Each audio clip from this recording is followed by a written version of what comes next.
Eta galderak, osea, zeuko ditxute... Kartulinan.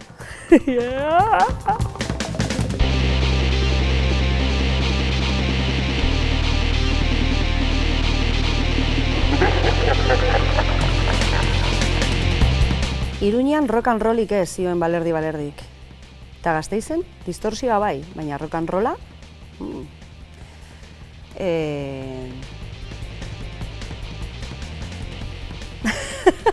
Bai, Gasteizen bada rock and rolla, bada denetik. Eta... distorsioa ere bai. Danetik dau. Ipuña engainua bada, zer da autotunea? Bueno, autotunea da beste...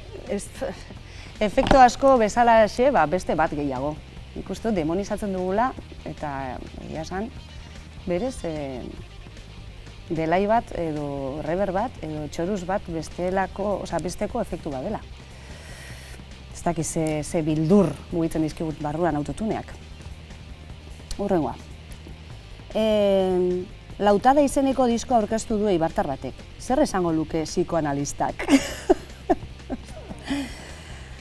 Bueno, nik honi, hau galdetzen diatenean, erantzuten dut kontrastei esker ikusten ditugula askotan gauza munduan, ez? Eta nik segurazki ez nukela baloratuko lautadaren luze eta zabala ez balitz eibartarra naizela.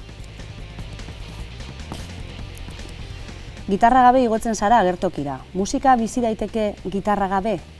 Gitarra zaratago badago bizia, bai. Eta nire kasuan lagundu dit gehiago sartzen kantuetan nire ardura bakarra abestea delako. Eta orduan, benaiz egon behar pentsatzen urrengo akordean edo ze pedal sartu behar dudan, eta bar. Kantu atmosferikoak taldekideen arteko giro ona, meteorologia eta musika hain lotuta daude? Honi ez dakit zer erantzun. Ez dakidan Meteo izeneko proiektu batean nagolako orain. Baina bai, meteorologia dago gizakiarekin erabat harremanean, natura dagoelako, ez? Eta guk eragiten diogulako naturari, eta naturak ere berak nahi duen eran gure eragiten digu, beraz.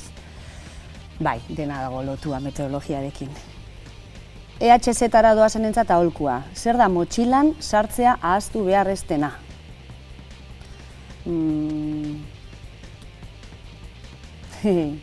Ura? Alba da plastikozko boti baten ez? Eta txokolatea igual, bajoien kontra.